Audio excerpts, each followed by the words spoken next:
안녕하세요. 워런 버핏처럼 매일 신문을 박전무와 함께 읽으면서 투자의 고수가 됩시다. 웜의 신박 오늘 6월 18일 수요일 순서 아니고 목요일입니다. 네, 목요일 순서 시작하도록 하겠습니다. 야, 수요일인 줄 알았는데 목요일이니까 기분이 갑자기 확 좋아졌습니다. 자, 웜의 소통 읽어보겠습니다. 저는 지난 금요일 스페이스X의 IPO 자체보다는 일론 머스크의 연설에 주목했습니다. 머스크는 우리나마 실패할 거야. 그래도 한번 해봐야 돼. 라고 말했던 사업 초기를 회상했지만 그러나 스타트rek처럼 흥미로운 공상과학을 현실로 만들 그런 기술이 바로 이 기업의 목적이고 공상과학에서 공상을 걷어내는 것, 모두에게 흥미롭고 영감을 주는 미래를 만드는 것, 달에 가고 싶은 사람, 화성에 가고 싶은 사람, 태양계와 태양계 너머까지도 가고 싶은 사람들을 데려갈 수 있기를 원한다라는 근사한 말을 남겼습니다. 연설의 말미에는 미래에 대해 기대하게 만드는 것, 아침에 눈을 떴을 때 기쁘게 만들어주는 것, 다음에 무슨 일이 일어날지 빨리 보고 쉽게 만드는 그런 것, 그것이 여러분에게 가져다 주고자 하는 미래라는 남다른 비전을 선보였습니다. 야, 역시 앨런 머스크다, 그죠? 29회차 인턴입니다. 오늘 드디어 투자 시작한 지 7년 만에 순자산 50억을 달성했습니다. 야, 누군가에겐 크진 않지만 저에겐 그래도 하나의 큰 목표 달성이 된 금액이라 의미가 있네요. 돌이켜보면 체슬리 모닝브리프랑 인턴 프로그램이 큰 역할을 한 것 같아요. 감사 말씀 전하고 싶어 오랜만에 댓글 남겨요. 어느 순간부터 웜의 신박은 잘 안 듣게 되었지만 이제 초보는 벗어난 것 같아서 그 시간에 레포트 하나라도 더 본다고 상류 12TV 때부터 모닝브리프는 한 번도 빠짐없이 다 들은 것 같아요. 그게 정말 큰 자산이 되었습니다. 자, 뿌듯합니다. 네, 우리 복리 마법사님, 지난번에도 이 반도체 엔지니어라고 하셨거든요. 또 한 명의 이 금융무사가 탄생한 것 같아서 정말 좋습니다. 모닝브리프나 웜의 신박이나 이렇게 모닝브리프는 특히나 우리 업계 분들도 좀 보시거든요. 그리고 증권사에 계신 PB분들도 많이 보시고 그리고 정말 주식을 내가 진심으로 해보고 싶다 했을 때 우리 채슬리 팀이 그 전날 이렇게 공부한 거 새벽에 공부한 거를 아침마다 모닝브리프 때 말씀을 그렇게 공개적으로 하다 보면 틀림없이 우리 채슬리 모닝브리프를 잘 이용해서 이렇게 우리 복리 마법사님처럼 아니면 고객 자산을 관리하는 PB분들이나 도움을 받으시는 분들이 분명히 있을 거다라고 생각을 했는데 아무튼 대단하십니다. 2시간 동안 대장선 단 한 척으로 외롭게 적과 맞서야 했던 명량의 이순신 장군과 달리 전문인 곁에는 리더를 믿고 따르는 든든한 직원분들이 계시네요. 팀 채슬리와 함께 앞으로도 시장의 수많은 난관을 멋지게 돌파하시길 응원합니다.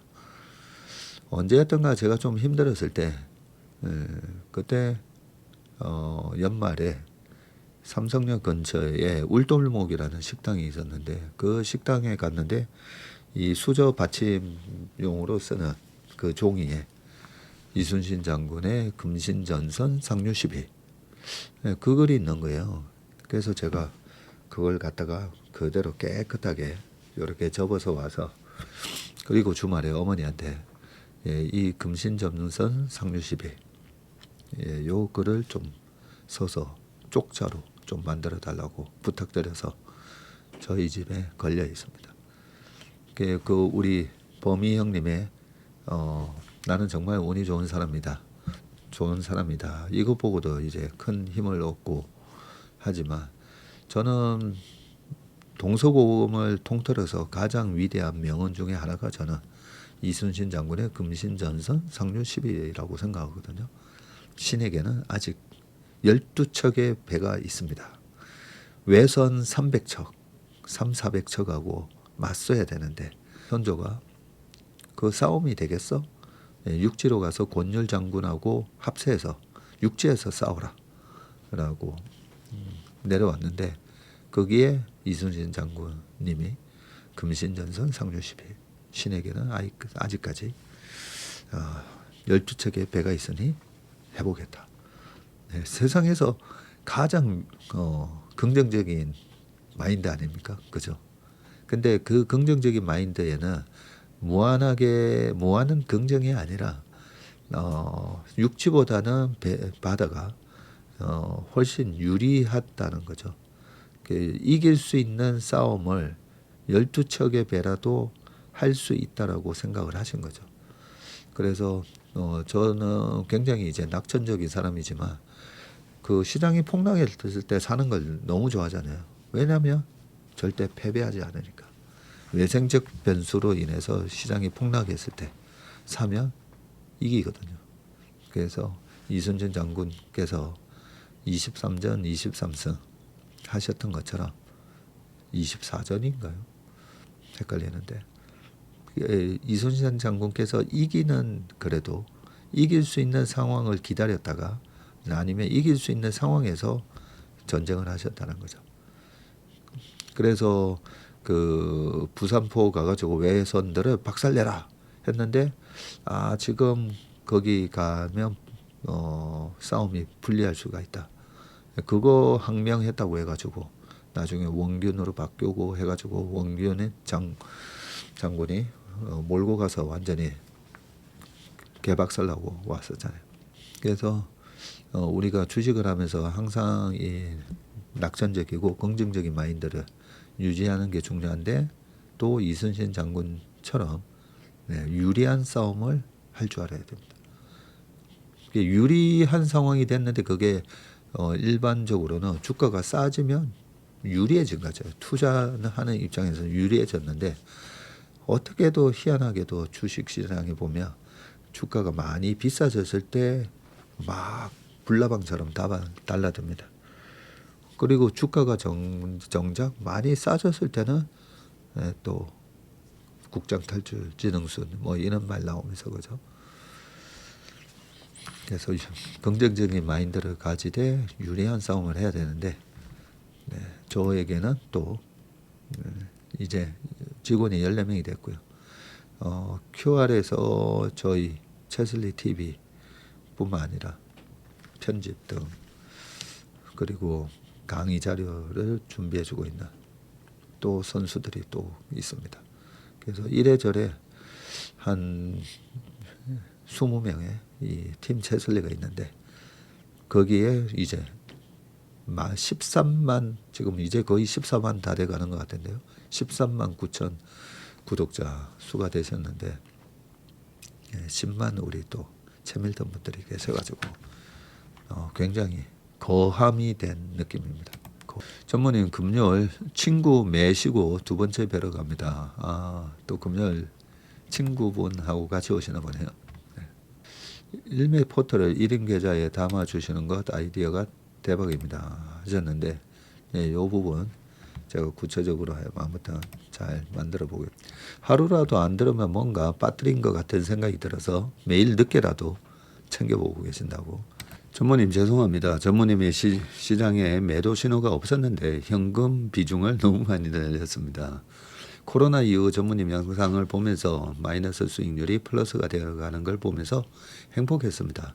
이젠 지키는 투자를 하기 위해 영상 더 열심히 듣겠습니다. 네, 현금 비중을 늘리셨는데 죄송할 건 없고요. 지금은 또 8,900 올라가면서 이격이 지난번에 130 넘었던 이격이 126, 127 뭐 또 이렇게 올라오고 있습니다. 그리고 케빈 워시 의장이 이제 연준 의장이 됐고 과거 사례 보면 연준 의장이 바뀌고 나서 한 번씩 큰 폭의 하락이 있었던 적이 몇 번 있었잖아요. 근데 그 큰 폭의 하락이 있었던 때랑 없었던 때랑 해보면 이제 거의 있었는데요. 있었을 때는 금리를 올리는 구간에서 폴 볼커가 연준 의장이 됐었던 79년도가 그랬었고요. 그 다음에 앨런 그린스펀이 연준 의장이 됐었던 1987년에도 블랙만데이가 있었고요. 근데 그때가 다 금리를 연준 의장이 되고 나서 금리를 올렸을 때예요. 이번에 케빈 머시도 이번에는 동결을 했지만 지금 유럽 올렸죠. 일본 올렸죠.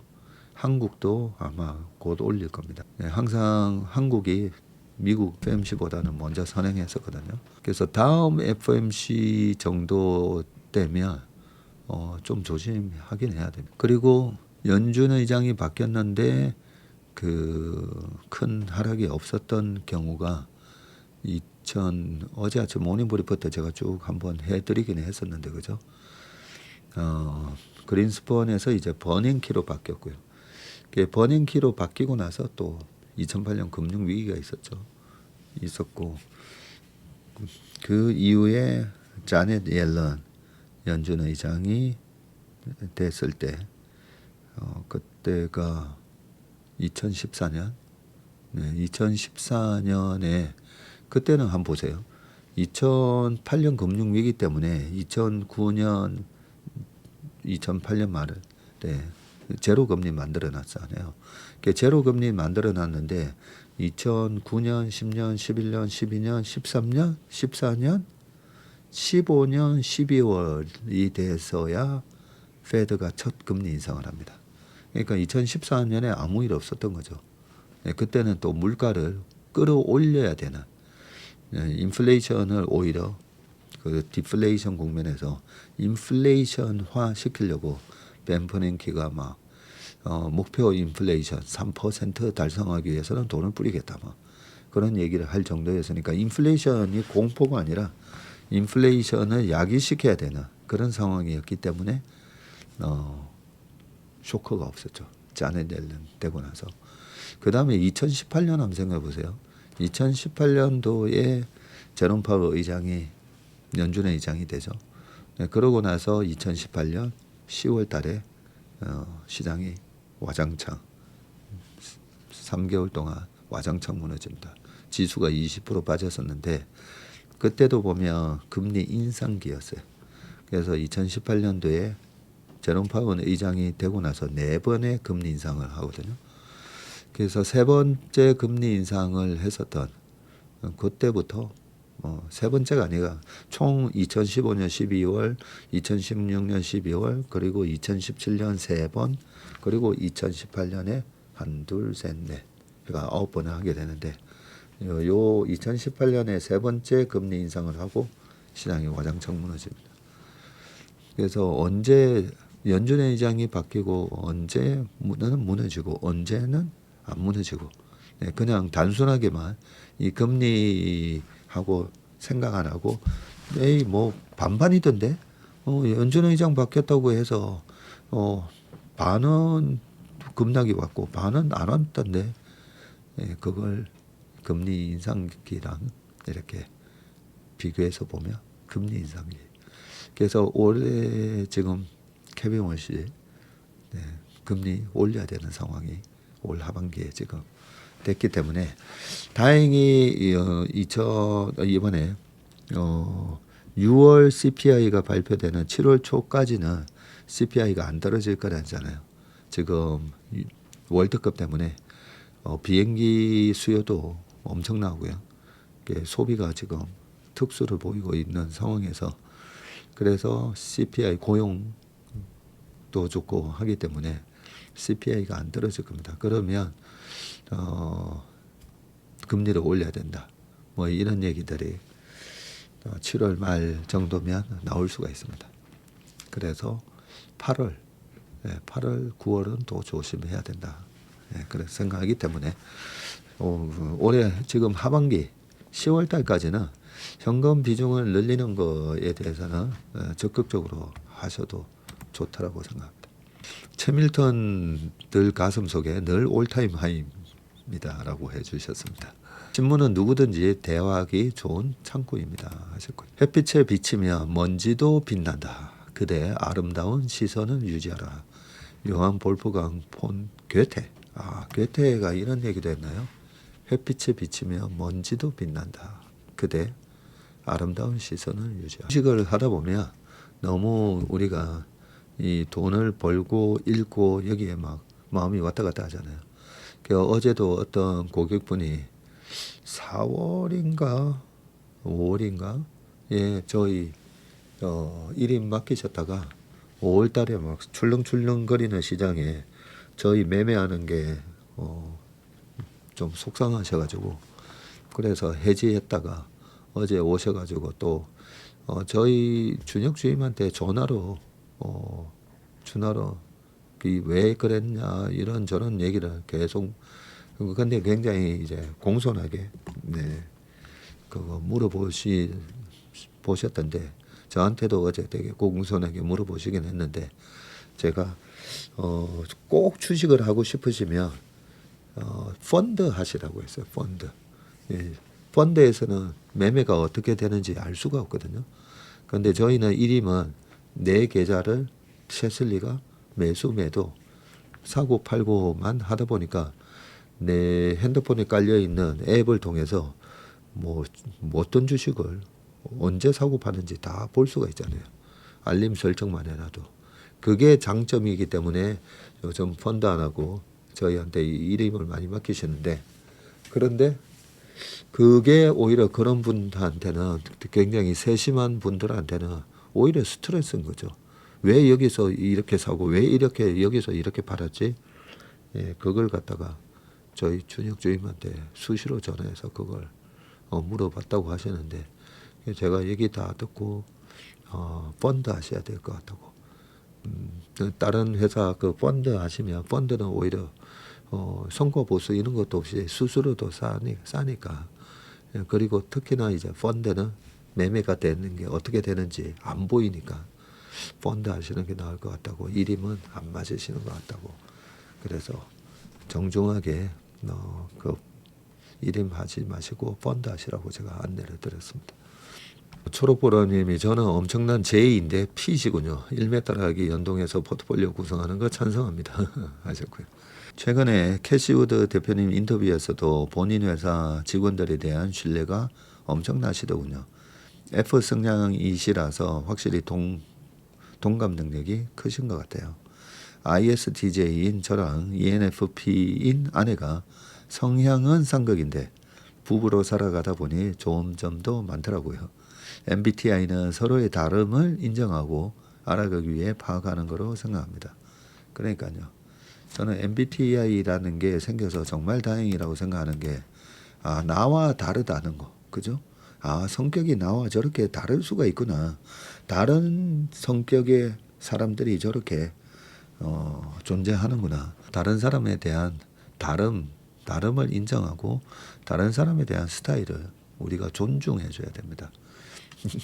INTJ 입장에서 보면 ENFP나 이래 보면 저 사람 왜 저러지? 네.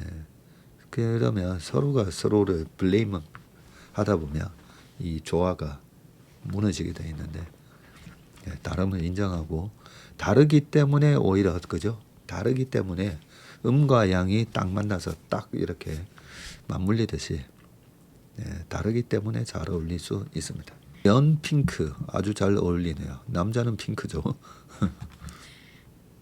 모닝브리프부터 별주부전까지 늦게라도 빼놓지 않고 듣습니다. 최슬리 덕분에 제 계좌는 몇 년 만에 플러스가 되어가고 있답니다. 최슬리 화이팅 하셨습니다. 다시 독일 미넨입니다. 다시 들어도 코세익은 정말 군더더기 없는 타이틀 같습니다. 코세익으로 꼭 뭐라도 만들어주세요. 평소 영상에서 거시경제 변화 연도를 정확히 인터뷰어에게 교정까지 해주시는 거 보면서 기억력이 정말 탁월하시구나 했었는데 6살 때 기억까지 하시는 거 보니 그것도 재능 맞는 듯요 하셨는데 정말 제가 쓸데없는 거 기억 잘하고 제가 정말 외워야 되겠다 해서 공부할 때 막 밑줄 치고 막 해도 정작 시험 딱 들어가면요 기억이 하나도 안 납니다. 그래서 제가 저한테 이제 기억력 좋다고 얘기하시는 분들 많으신데 절대 아닙니다. 제가 뭔가 외워야 되겠다고 작심하고 외우려고 했는데 진짜 안 되더라고요. 교회 가면 사도신경 외우잖아요. 그것도 하도 안 외워져 가지고 제가 이 모니터에 띄워놨었습니다. 한동안. 모니터 스크린 세이버 아니고 그냥 배경화면으로 띄워놓고 계속 보다 보니까 거의 외워지더라고요. 객관적으로 선진국 지수 편입이 수급 차원에서 불리하다는 것이 조금 이해가 안 되네요. 가능하시다면 최슬리에서 예상하는 자금 유출입 규모를 예상해 주시면 올바른 투자 전략 수립에 좋을 것 같습니다. 네, 그 아마 MSCI 선진국 지수로 편입될 때 그 약간 시차가 있는 거잖아요. 이머징 마켓으로 지금 편입돼 있기 때문에 이머징 마켓에서는 빠지고 선진국 지수로 딱 넘어가는데 어제 그 기사를 보다 보니까 시차가 있어서 약간 좀 일시적으로는 매도가 우위다. 8조였었나요? 네, 그렇게 본 걸로 기억이 납니다. 좀 더 그 부분에 대해서 공부를 해서 저희가 정확한 숫자를 한번 추정해 보도록 하겠습니다. 그런데 정확한 숫자는 그게 인덱스가 그렇게 바뀌는 거고 그 인덱스를 추종하는 자금들이 뭐 수시로 바뀌잖아요. 그래서 러프하게는 알 수 있을 것 같은데 정확한 숫자는 어렵다고 생각합니다. 처음 들어와 봤습니다. 잘 듣고 수익 좀 올려봤으면 하셨는데 꾸준히 들으시다 보면 수익이 이렇게 그동안에는 우하향이셨다면 조금씩 이제 우상향으로 아마 바뀔 거라고 생각합니다. 저희 집 강아지는 좋아하는 전문인 목소리는 최고입니다. 강아지가 좋아한다고요? 다른 주식 방송 들으면 딸아이 방으로 도망갔는데 전문인 방송을 들면 바로 달려와서 제 옆에 딱 붙어 있습니다. 동물들도 편하게 느끼는 전문인 목소리. 강아지도 좋아한단 말이죠. 네, 제가 그런 말씀드리잖아요. 사람을 대할 때 진정으로 대해야 된다고. IQ 70인 강아지도 다 한다고. 그래서 아마 댁에 있는 이 반려견인 강아지가 저 박전무가 얘기하는 목소리를 들어보니까 박전무는 그래도 우리 주인님을 위해서 진정으로 얘기하는 것 같아. 이 강아지가 아마 알 겁니다. 저는 그 강아지 키우시는 분들은 다 아시잖아요. 그죠? 다 안다고. 느긋해서 제가 좋아하며 따라다니나 봐요. 저는 예민한 쫄보라. 네. 저는 아까 연분홍 그러셔가지고 제가 어제 내가 무슨 분홍색 연분홍 뭘 입었지? 오늘은 분홍색 티셔츠 너무 잘 어울리세요 해서 그게 뭐였지? 방금 생각하다 보니까 저희 어머니가 저기 동대문에서 사오신 것 같은데 주말에 갔더니 이거 한번 입어보라고 하셔가지고 전무님은 쿨톤이신 것 같아요. 연핑크, 하늘색 이런 계열 잘 어울린다고요. 쿨톤, 웜톤. 하이닉스는 왜 끝없이 오르는 걸까요? 공매도 좀 쳐주세요. 네, 저희가 공매도는 절대 안 칩니다. 어제도 저희 이 업계 동갑내기 친구들 저녁 모임이 있었는데 하면서 제가 한번 기사에도 소개했던 그 운영사 대표 친구도 와 있었는데 어제 처음으로 이 곧버스를 한번 종가에 사봤다고 하면서 이런저런 얘기하다가 내일 그거 꺾어야 될 것 같아 그러는 거예요. 제가 그랬거든요. 나는 떨어지는 거에 배팅하지 않는다고. 그랬더니 그 친구도 저만큼이나 선물 해지 매매 많이 해본 선수거든요. 그러더니 그렇지 역시 그래 떨어지는 거 정신 건강에 안 좋아 하면서 맞아도 별 실익도 없고 틀리면 엄청 스트레스 받고 본인도 막 얘기하다가 내일 아침에 가서 그냥 꺾어야 되겠다. 본인 개인적으로 한 것 같아요. 개인적으로 한 것 같은데 역시 그런 꺾어야 되겠다. 그렇게 얘기했는데 아무튼 하이닉스는 다음 달에 ADR 상장이 있기 때문에 근데 그 저번에도 말씀드렸지만 ADR 상장했다고 해서 만약에 마이크론이 주가가 여기서 언제든지 뭐 주가가 반도체는 20-30% 빠질 수도 있고 올라갈 수도 있고 그렇잖아요. ADR 상장 자체가 기업 가치하고 아무 상관없잖아요. 아무 상관. 단지 이제 시장에서 미국 시장에서 좀 더 마이크론하고 비교되면서 좀 그 멀티플이 좀 더 좋아지지 않을까 그 기대를 하시는 건데 과거에도 ADR이나 GDR이나 그 상장이 많이 되어 있었습니다. 그런데 그렇게 멀티플도 그렇게 멀티플 변화를 과연 시킬까? 미국은 미국 기업하고 한국 기업하고 미국 기업은 미국 정부가 어떻게든 보호해주는 부분이 있잖아요. 그래서 똑같은 비즈니스를 하는데 미국 시장에 ADR 상장시켰다고 해서 미국 기업의 프리미엄만큼 받을까? 예, 저는 아니라고 생각합니다. 그래서 아무튼 ADR 상장 때까지 좀 주가가 강할 것 같은데 ADR 상장권으로 만약에 조금 그 이벤트 드리븐하는 선수 때문에 가격이 좀 과하게 올라오면 네, 그러면 또 약간의 매도 그 지나고 나면 또 좀 떨어질 겁니다. 변동성은 준비된 자와 준비되지 못한 자의 극명한 차이가 나는 구간이라 생각되네요. 기상도 요즘 들어 예상을 벗어나듯이 주식의 스윙 또한 그런 것 같습니다. 항상 일찍 끝내겠다고 하시면서 자연스럽게 길어지는 영상 길이가 전무님 느긋한 성격과 닮은 것 같습니다. 새 연준 의장 케빈 워시가 점도표 안 찍는다고 한 것처럼 전무님도 일찍 끝낸다고 말씀 안 하시고 되는 대로 그냥 영상 찍으시는 게 어떨까 싶습니다.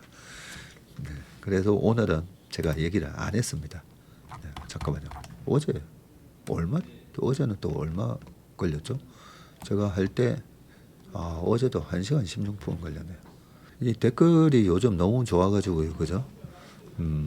댓글을 읽다 보니까 시간이 많이 좀 걸리긴 한데 안 읽자니 또 주옥 같은 댓글들도 좀 많아가지고요. 28년 걱정을 벌써 해야 하나요? 부정적인 것보다 긍정적인 거 더 많잖아요. 왜 부정적인 것만 얘기하나요? 하셨는데 그게 아니고요. 주가가 많이 올라가면 올라갈수록 주가는 비싸다는 게 위험한 거고요. 싸다는 게 좋은 거 아닙니까? 그래서 모두가 막 공포스러울 때는 제가 주가가 싸니까 네, 뭐 명품 주식 사서 내년에 명품 백 사세요. 뭐부터 주식으로 돈 벌어서 집 사세요 등등. 모두가 부정적일 때 너무 긍정적인 것만 보는 거 아니야? 거의 그랬었죠. 저한테 저의 댓글 중에 보면 거의 왜 그렇게 낙관적으로 보느냐 이런 게 많았었고요. 근데 주가가 비싸졌을 때는 지금 포모로 들어오시는 분들을 위해서 얘기하는 겁니다. 가지고 계신 분들은 뭐 상관이 없는데 수익 많이 났으니까 그죠. 근데 포모로 지금 막 들어오시는 분들이 있거든요.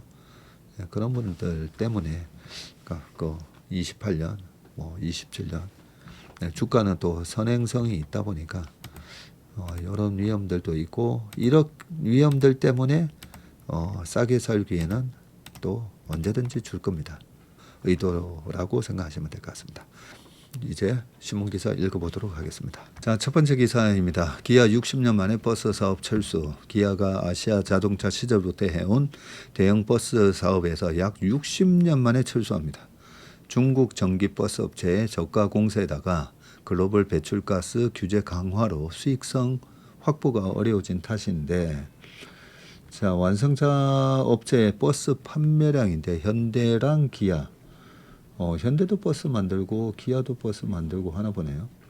근데 기아 버스 1412대 현대차가 74,300대인데 자, 기아 노동조합 등에 따르면 사측은 17일 열린 노사고용안정위원회 실무협의 2차 회의에서 대형 버스인 그랜버드 생산을 중단하겠다는 뜻을 전달했고요. 생산 중단의 시점은 주문 물량이 완전히 소진되는 1에서 한 2년 뒤입니다. 그랜버드는 기아가 생산하는 유일한 버스 차종으로 광주 공장에서 제조한다네요.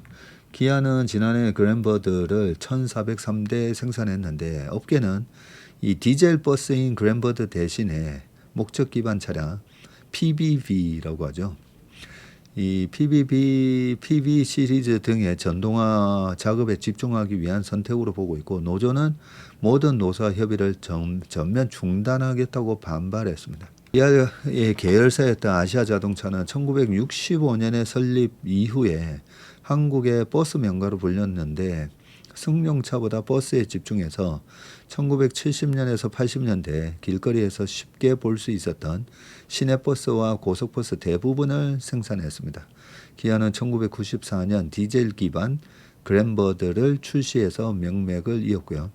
하지만 고속버스 대신에 철도 중심의 교통 시스템이 정착을 하자 국내 시장에서 좀처럼 판매량을 늘리지 못했고요.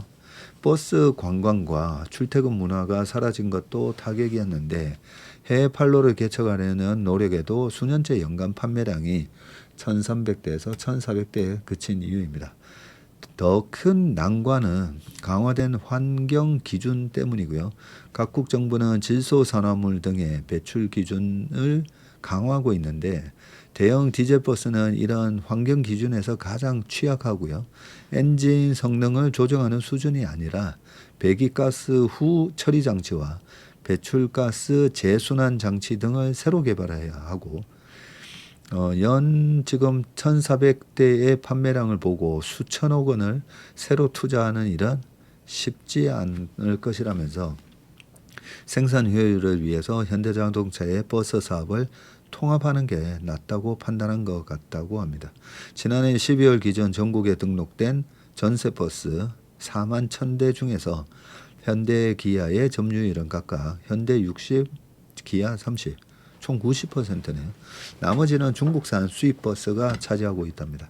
자, 값싼 중국 전기버스의 공세도 고민인데 BYD 등 중국 버스 업체가 장악하고 있는 이 시내버스와 고속관광버스 중심의 그랜버드는 시장이 다르고요. 하지만 중국 업체 역시 최근 고속관광버스로 제품군을 넓히고 있는데 이들은 자체 보조금 등을 통해서 대당 2억 원 수준인 기아의 그랜버드보다 수천만에서 1억 원 정도 싼 가격에 팔고 있고요. 기아는 이들과 경쟁하기 위해서 전동화와 동시에 가격 인하에 나서야 하는 부담을 안게 됐는데 업계에서는 전기버스와 수소버스 제품군을 보유한 현대차의 그룹 차원의 버스 전동화 전략을 맡길 것으로 보고 있습니다. 그 대신 기아는 선택과 집중에 나설 것으로 전망되고요. 기아는 최근 중장기 전략에서 전기차와 목적 기반 차량, 소프트웨어 기반의 모빌리티를 핵심 성장축으로 제시하고 있고 특히 PV5를 시작으로 PV7, PV9 등 버스 제품군을 대체할 수 있는 이 목적 기반 차량이 PBV 라인업을 확대할 예정이라고 합니다. 물류 배송, 셔틀 등 기업 간 거래, B2B 시장을 공략한다는 구상이고 버스 사업 철수의 가장 큰 변수는 노사관계인데 사측의 그랜버드 생산 중단 방침에 노조는 강하게 반발을 하고 있고요. 자, 금속노조 산하 기아자동차 지부 광주지회는 이날 긴급 성명서를 통해서 사측이 고용안정 대책과 미래투자 계획 등 조합원의 생존권을 위한 구체적인 대안을 제시해야 한다고 밝혔고 기아 노조 관계자는 모든 노사 협의와 특권 협의를 중단하고 투쟁에 나설 것이라고 말했다고 합니다. 이 대세를 거슬릴 수가 없는 거잖아요. 저희 아버지 회사도 그 양복 만드는 회사 93년에 부도가 났는데요. 그 시기의 차이지. 아버지께서 대표이사 맡으시고 어떻게든 회사 살려보려고 하셨는데 지금도 기억납니다. 아버지께서는 항상 거의 7시 40분 요 언저리로 항상 퇴근하셨는데요. 어느 날 좀 늦게 퇴근하셨는데 딱 현관문에서 저희 어머니한테 회사가 앞말기다라는 얘기를 하셨습니다. 그 회사에서는 아버지를 하나의 구원투수 개념으로 대표이사를 맡기셨는데 한 6개월인가 3개월에서 한 6개월 정도 되는 시점에서 저희 아버지께서 회생 가능성이 없다고 그렇게 말씀을 하시고, 그러고 나서 사임하시고, 그러고 한 6개월 뒤에 그러고 회사가 부도가 났었는데, 그 섬유, 의복, 뭐 신발, 뭐 옛날에 그런 사람은 전부 다 지금 중국으로 갔다가 지금은 또 베트남, 캄보디아, 스리랑카 이쪽으로 다 넘어갔잖아요. 어쩔 수 없는 그 대세를 그걸 뭐 막는다고 되겠습니까? 그래서 이런 디젤 기반의 차량, 버스 이런 거는 어쩔 수 없는 거잖아요. 그래서 빨리 이럴 때 회사가 선택해야 되는 거는, 옛날에 뭐 그 하버드 비즈니스 거기도 나왔던 리포트나 이런 거 보면 90년대에 리스트럭처링이라는 말이 되게 유행했었거든요. 그래서 리스트럭처링이 완전히 그 구조를 바꾼다는 거죠. 그렇다면 뭐 코닥 이런 필름 회사가 그 DUB 장비 회사로 바뀌기도 하고, 후지 필름도 뭘로 바뀌었죠. 그 대세가 이미 라이프 프로덕트 사이클로 봤을 때 이미 쇠퇴기에 들어가고, 뭐 중국하고의 경쟁력에서는 안 된다 싶으면 과감하게 포기하고 노사가 합심을 해서 그다음 우리가 뭐 어떤 성장 산업을 할 건가 빠르게 선택해서 리스트럭처링 하지 않으면 계속 우리는 버스 만들어야 된다 이런 거는 그게 솔루션이 될 수가 없는 거 아니겠습니까? 자, 그다음 기사입니다. 미국 이란 석유로 수급 숨통 유가 60불 대까지 가나인데, 자, 미국이 19일로 예정된 이란과의 60일 휴전 MOU 서명과 함께 이란산 원유 제재를 즉각 해제하기로 했고요. 중장기적으로 국제 원유 공급이 늘어날 것으로 예상되면서 유가는 급락했습니다. 결국은 이란 전쟁이 발발하고 그때 2월 28일이었죠. 118불까지는 유가는 결국은 다시 다 돌아왔습니다. 그래서 이 이란 전쟁 발발하고 주가가 폭락하고 할 때 보면 유가 급등으로 인해서 또 물가를 자극하고 금리가 올라가고 이런저런 이유로 세계 경제에 또 영향을 주지 않겠나. 그런데 지나고 보면 다시 다 돌아오잖아요. 자, 그래서 사실 그런 돌발적인 변수에 밑에서 이제 주식 판 사람만 어떻게 보면 바보 되는 건데, 이런 외생적 변수에 의한 시장 조정을 이벤트 드리븐 약세장이라고 말씀드렸고, 이벤트에 의한 약세장은 이제 빠르게 회복하는데, 그때 당시 2월 27일 요때 이격도가 뭐 130 넘어가고 조금 과한 상황에서 조정이 오면 이렇게 W자나 왔다 갔다 하다가 이제 회복한다 말씀을 드렸었는데, 3월 말에 다시 더블딥 나오면서 그죠? 5,050 그렇게 한 번 더 더블딥 만들고, 그리고 4월부터 올라오는데 4월, 5월 올라올 때는 결국 중소형주는 5월 달에 다시 밀려버렸지만 반도체가 워낙 강해가지고 5월 지금 6월 달까지 전고점을 이제 또 돌파하는 그런 강세가 이어지고 있습니다.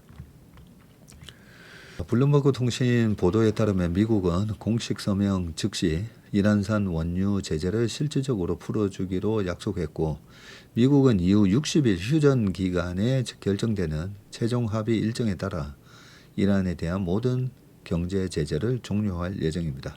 원유 수출에 필요한 금융 및 보험, 운송 서비스 관련 제재도 이 기간 모두 해제될 전망이고요.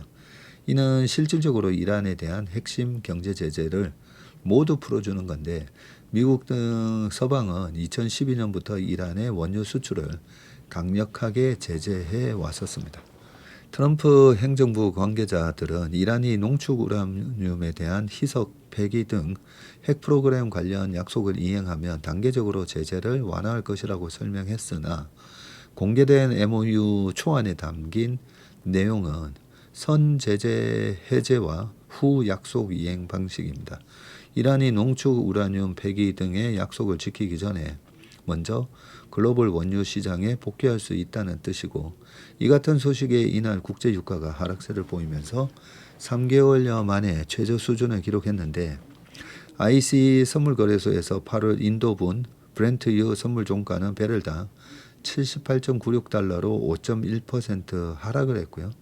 네, WTI 선물 종가는 배럴당 76.05달러로 5.8%나 급락을 했습니다. 자, 트럼프 행정부가 지난 14일 이란과 전자서명을 마친 이 60일, 이게 MOU입니다. MOU.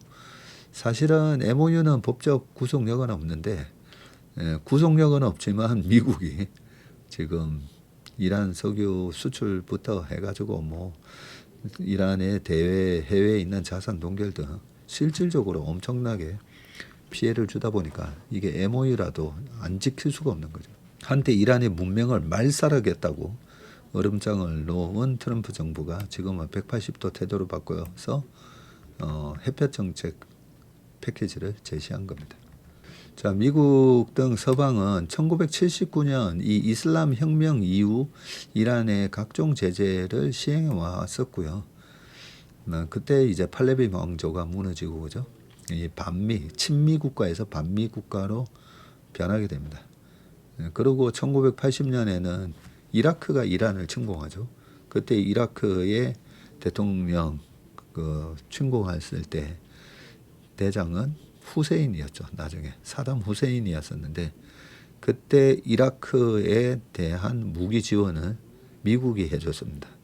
야, 이라크 보고 가서 쟤네들 이슬람 혁명을 일으키고 반미로 전환을 한 이란 혼내줘. 그러면서 8년 전쟁이 벌어지게 되고, 그 1980년대에 발발했던 9월 달인가 뭐 침공을 했는데요. 1988년에서야 끝이 납니다. 그렇게 이제 8년 전쟁이 일어나게 됐었는데, 중동의 역사 보면 재밌습니다. 아무튼 79년 이때부터 이란의 각종 제재를 시행해 왔었고요. 그 중에서도 이란산 원유 수출 제재가 본격화한 것은 2012년부터였었고요. 이후 이란산 원유는 제재를 피하기 위해서 제3국에서 원산지를 불법으로 변경하는 등의 조치를 하고서야 수출을 할 수 있는 2등 상품으로 전락했습니다. 동남아시아를 거쳐서 중국과 인도 등으로 수출이 됐고, 가격도 낮게 책정됐다가 이후 2016년에 브락 오바마 이 행정부에서 이란과의 핵 합의가 이루어져서 제재가 일시 해제됐고, 이 기간 한국 등에도 이란 원유가 상당량 수입됐었고요. 2018년 다시 제재가 부과됐다고 합니다. 2016년 초만 하더라도 2014년도에 있었던 셰일 혁명 때문에 그러면서 유가가 2015년 큰 폭으로 급락을 하고 2016년 초 되면 26불까지 떨어지거든요. 거기다가 이란산 원유에 대한 제재가 일시 또 해제되기도 했었네요. 당장 19일부터 이란산 원유가 국제시장에서 정상 거래 가능한 물량이 된다면 세계 원유 시장 공급에 상당한 영향을 줄 전망이고요. 호르무즈 해협이 정상화되는데 상당한 시간이 걸릴 것으로 예상되는 가운데 이란산 원유에 대한 제재가 풀리면 유가도 더욱 빠르게 하락할 가능성이 높다고 합니다. 해협 통항이 예상보다 빨리 정상화될 수 있다는 전망도 가세하고 있는데, 골드만삭스는 이 지역 내 원유 수출이 예상보다 빠르게 정상화될 것으로 보고 올해 4분기 브렌트유 전망치를 배럴당 90달러에서 80달러로, 2027년 전망치는 80달러에서 75달러로 하향 조정했다고 합니다. 여기에다가 재건 기금을 통한 대규모 투자가 실행된다면 장기적으로 이란산 원유 생산량이 크게 늘어날 수가 있고, 이란의 원유 매장량은 208억 배럴로 세계 3위입니다. 미국은 재건 기금을 조성하는 과정에서 자국은 물론 한국, 일본, 유럽 등 동맹국 민간기업 투자를 받을 계획인데, 60일 휴전 기간이 지난 뒤에도 미국이 이란에 대한 경제 제재를 다시 시도하기 어렵게 하는 요인이고요. 이란이 핵물질 폐기 등에 소극적이더라도 제어할 방법이 마땅치 않다는 약점도 있습니다. 자, 트럼프 대통령은 이란과 체결하기로 한 휴전 MOU가 최종안은 아니고 MOU에는 즉각적인 제재 완화가 포함되어 있지 않다고 주장했고요. 이어서 MOU가 마음에 들지 않으면 그들을 향해 총을 쏘고 머리 위에 폭탄을 투하할 것이라고 또 덧붙였습니다.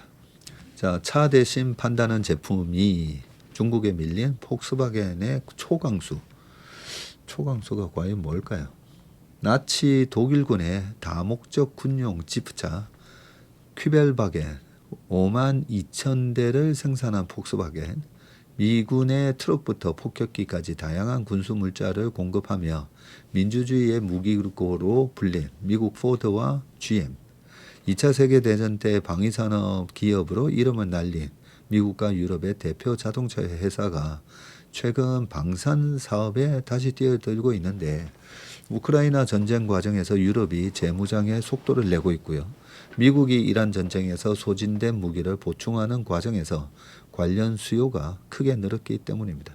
여기에 전기차 경쟁에서 뒤처지며 늘어난 유휴 설비를 신사업에 활용하려는 자동차 기업들의 전략과 맞아떨어지는데, 자, GM과 포드, 유럽의 폭스바겐, 그리고 메르세데스 벤츠, 다임러 등 대형 자동차 기업이 방산 사업을 시작하거나 확대하는 방안을 추진 중입니다.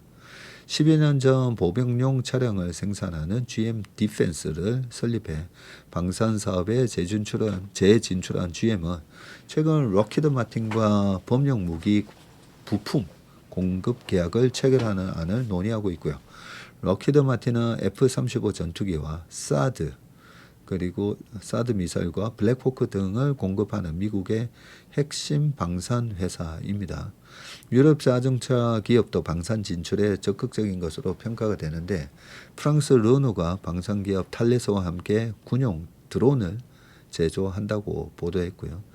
르노는 공장 한 곳을 활용해서 탈레스의 투타티스 드론을 월 1,000대 생산할 예정인데, 투타티스는 1kg짜리 탄두를 장착하고 목표 지역 상공에 머물다가 적을 타격하는 드론입니다. 우크라이나 전쟁에서 핵심 무기로 부상을 했고요. 르노는 프랑스 드론 제조사 트르지가이야르와 장거리 드론 개발을 위한 코르스 프로그램도 추진하고 있고요. 첫 시제품은 올해 말 나올 예정인데, 벤츠는 AI 기반 드론 방어 스타트업과 손잡고 대공 방어 및 안티 드론 시장에 진출했습니다. 폭스바겐도 최근 이스라엘의 미사일 방어 시스템 아이언돔에 필요한 부품 생산을 논의 중이고요. 포드 역시 군사용 차량 공급을 미국 정부와 조율하고 있다고 합니다. 그래서 아까 기아 버스 사업 정리 때 제가 리스트럭처링을 말씀드렸는데, 그래서 이 다른 나라 자동차 회사도 이렇게 빨리 뭔가 또 다른 먹거리를 막 찾으면서 변신하잖아요, 그죠? 변신하니까 트랜스포머가 생각나네요. 트랜스포머도 자동차에서 로봇으로 변신했는데, 버릴 건 빨리 버리고, 노사가 합의해서 또 미래 성장 산업을 찾으셔야 되는 거 아닌가, 그런 생각이 듭니다. 자, 돌아온 중국인 외국인 소비 첫 2조 원 돌파라고 되어 있는데, 지난달 한국을 찾은 외국인 관광객의 카드 지출 금액이 사상 처음으로 2조 원을 넘어섰고요. 중국인 관광객이 초고가 럭셔리 쇼핑을 주도한 가운데 전체적으로는 약국, 장난감, 피부관리, 백화점, 면세점, 액세서리, 의류 등에서 지출이 크게 늘었습니다. 25년 5월에 1조 2,700억이었는데 26년 5월에 2조 1,200억까지 늘었네요. 그러면서 외국인 관광객의 카드 지출 금액이 전년 동기 대비해서 67%나 늘었습니다. 세부 업종별로는 약국 증가율이 206%, 장난감 오락기기가 191%, 피부관리 마사지가 153.9%, 백화점이 89.2% 순으로 증가율이 높았습니다. 소비 지출 증가를 이끈 거는 중국인 관광객인데 중국인의 전년 동월 대비 카드 소비 증가율은 3월에 160%, 4월에 194% 등으로 증가세를 이어가다가 지난달에는 무려 214% 늘었습니다. 명품 매장이 밀집한 서울 청담동의 액세서리가 197.7%, 시계 귀금속이 135% 증가. 이 업종의 소비가 두드러졌는데 주 소비층은 중국인 관광객입니다. 시계, 귀금속 업종의 건당 평균 단가는 1215만 원에 달했는데 주 소비층이 다 중국 관광객입니다. 서울 성동구와 부산 해운대구에서는 피부과 시술과 연계된 K약국 소비 증가세가 확인됐는데 서울 성수 2가 1동이 15,249%, 성수 2가 3동이 2,877% 등은 물론 부산 우 1동에서도 외국인의 약국 소비 지출이 급증을 했습니다. 약국? 네, 스포츠용품, 의류도 85%, 업종 지출도 크게 늘었고 특히 K패션과 고프콜, 아웃도어 의류를 일상복처럼 입는 스타일이군요.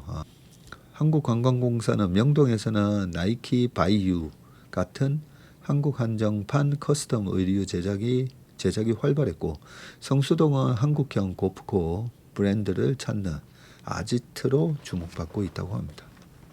재밌네요. 아무튼 여기 보면 외국인 관광객이 뭘 많이 사용하고 소비하고 지금 이 증가율이 다 나오잖아요. 신문 속에서 투자의 아이디어를 확실하게 얻을 수 있는 것 같습니다. 그죠? 자, 고물가도 못 누른 뷰티 경제라고 되어 있는데 립스틱 효과, 모닝브리프 때 한번 제가 돌발 질문한 적이 있었죠.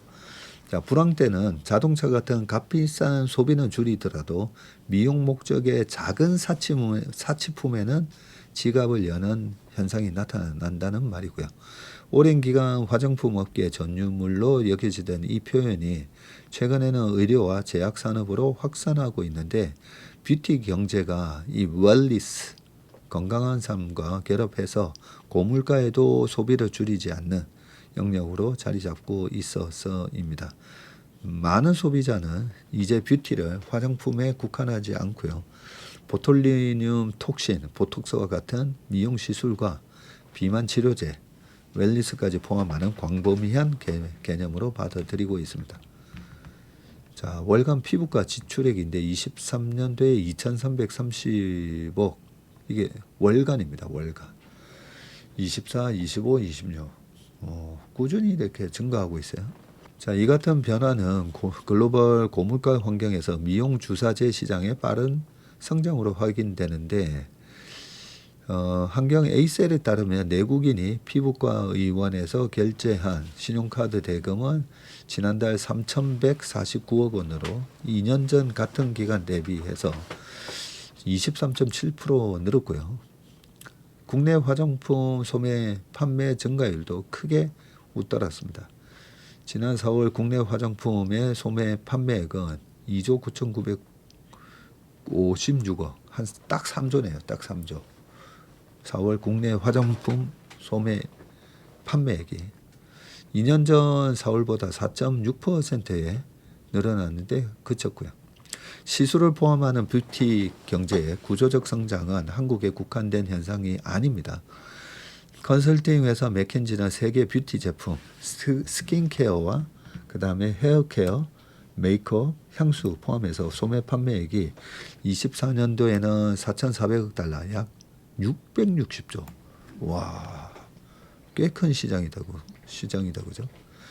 자, 지난 2년간 매년 7%씩 늘어서 전체 소매 판매 증가 속도를 크게 앞질렀는데 맥킨지는 화장품과 미용 시술, 건강기능식품, 웰니스를 아우르는 거대한 소비 생태계로서 뷰티 시장이 빠르게 성장하고 있다고 분석했습니다. 뷰티 산업의 구조적 성장은 그동안 질환 치료 중심이던 국내 제약 바이오 산업에도 새로운 기회를 제공하고 있고요. 세계적인 경쟁력을 갖춘 보톡스 필러, 의료기기는 물론 피부 관리 목적의 외용제 수요까지 빠르게 늘고 있기 때문입니다. 토탈 에스테틱 기업을 추구하는 휴젤은 휴젤 나오네요. 보톡스와 필러 판매 호조로 올해 1분기 사상 최대 매출을 경신했고요. 종건당 동국제약, 대웅제약, 동아제약 등은 피부관리 제품을 새로운 성장 동력으로 삼고 있는데 글로벌 뷰티 기업과 한국 바이오벤처 간의 협업이라는 새로운 사업 모델도 등장하고 있고요. 프랑스 로레알은 최근 국내 리보액산 RNA 신약 개발사인 올릭스의 유상증자에 참여를 했다고요? 그래요? 글로벌 소비자의 관심은 이제 립스틱 같은 색조 화장품에서 젊음과 건강으로 이동하고 있는데 고물가에도 미용 시술은 중단하지 않는 보톡스 효과 또한 장기 트렌드로 이어질 가능성이 크고요. 한국에는 K뷰티 성공 경험을 K에스테틱으로 확장할 수 있는 드문 기회입니다. 국내 제약 바이오 산업도 이 흐름을 새로운 성장 동력으로 적극 활용해야 하는데 립스틱 효과가 불황기 소비 트렌드를 설명하는 용어라면 보톡스 효과는 한국 제약 바이오 산업의 새로운 성장 공식을 나타내는 단어가 될지 모른다. 올해 금리 인상이 잘하면 좀 있을 수가 있고요. 하지만은 이게 경기가 좋아서 나타나는 또 금리 인상은 그렇게 또 무섭지는 않습니다.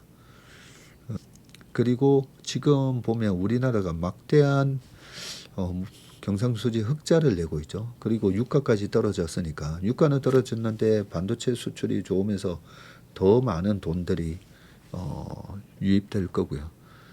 그러면 주가 올라갔죠.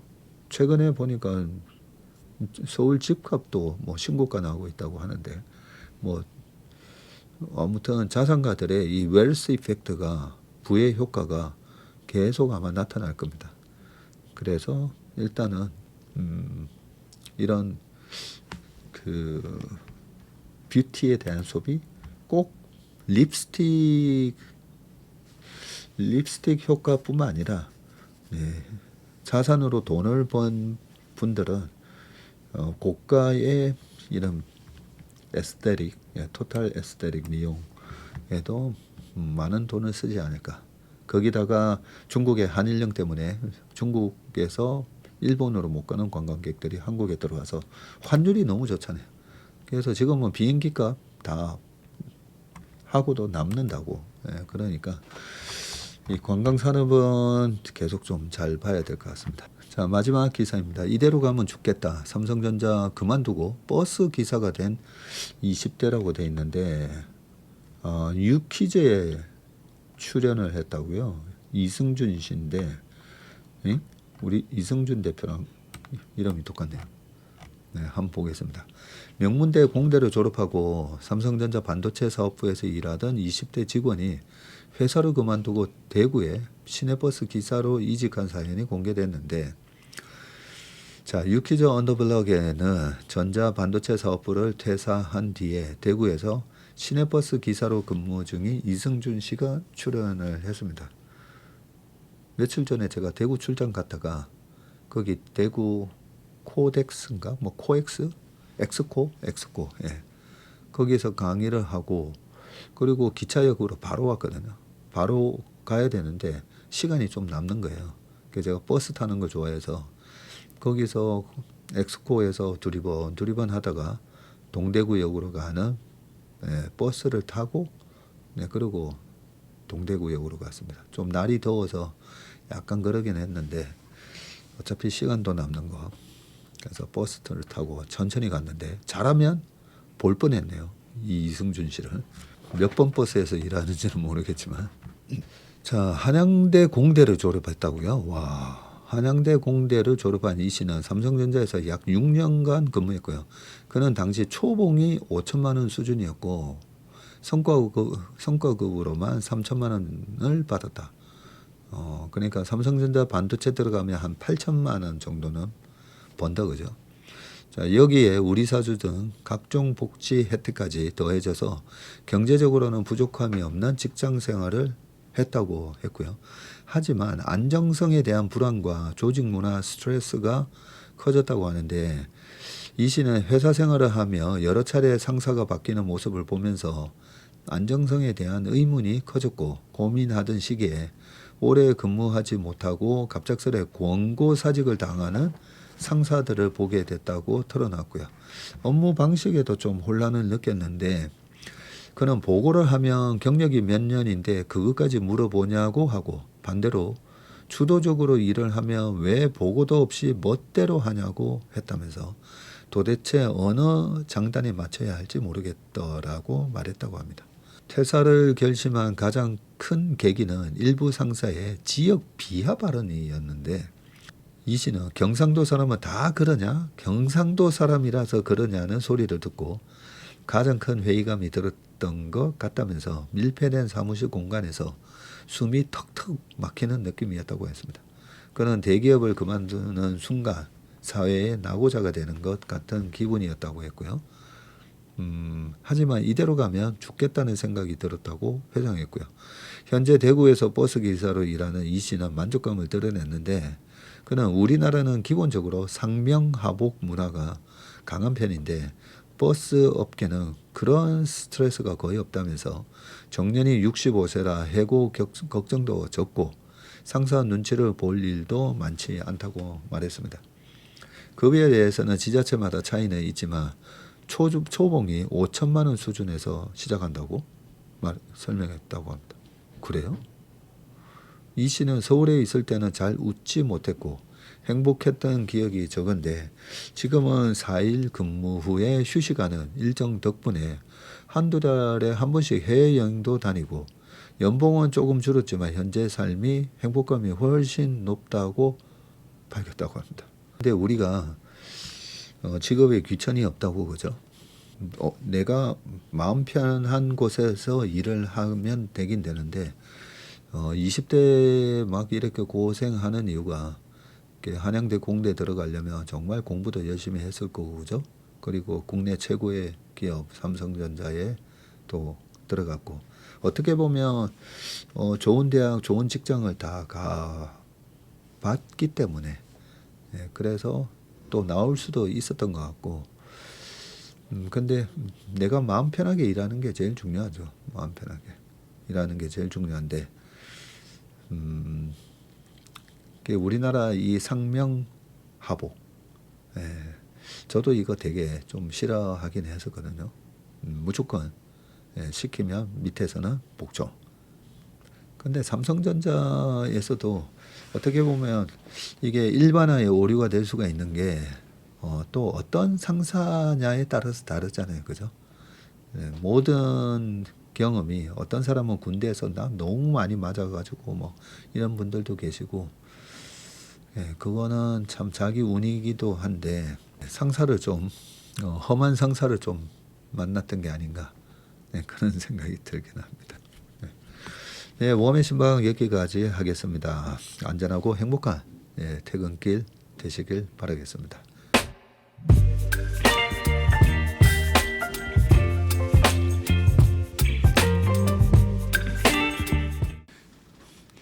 안녕하세요. 채슬리 투자자문의 박세익입니다. 최근 저와 채슬리 이름을 도용해서 투자 사이트라든지 밴드, 텔레그램, 카톡 채널 등에서 이 리딩방으로 유도한 뒤에 금전적인 피해를 입히는 이 사칭 사례가 빈번하게 지금 발생하고 있습니다. 저를 비롯해서 저희 채슬리 투자자문의 임직원들은 SNS나 온라인 채널 등을 통해서 일체의 투자자문 활동을 하지 않고 있습니다. 저희는 정식 자문을 하기 위해서는 반드시 저희 회사에 내방하셔서 계약서 작성 절차를 거쳐서 진행되기 때문에 이외의 모든 유료 무료 지금 투자자문 행위는 불법이므로 각별히 주의하시길 바라겠습니다. 의심스러운 채널이나 메시지를 받으시면요, 피해를 방지하기 위해서 즉시 신고하시거나 삭제하시길 바라겠습니다. 대부분의 사례가 이 사칭 사례에 피해를 보신 분들의 핸드폰을 제가 보면 이 방에 오셔서 무료로 투자를 도와드립니다. 뭐 이런 얘기를 하고 있고요. 거기에 보면 어떤 밴드로 특정 밴드로 유도한 다음에 돈을 송금하라고 되어 있습니다. 예, 그 과정에서 저희 화고에 일체 계약 관계가 없기 때문에 그렇게 돈을 송금하라고 하는 부분에 있어서 특히나 유의를 좀 해주시기 바라겠습니다. 저뿐만 아니라 많은 또 저희 업계의 유명인을 사칭한 그런 사칭방도 많이 지금 기승을 부리고 있는데요.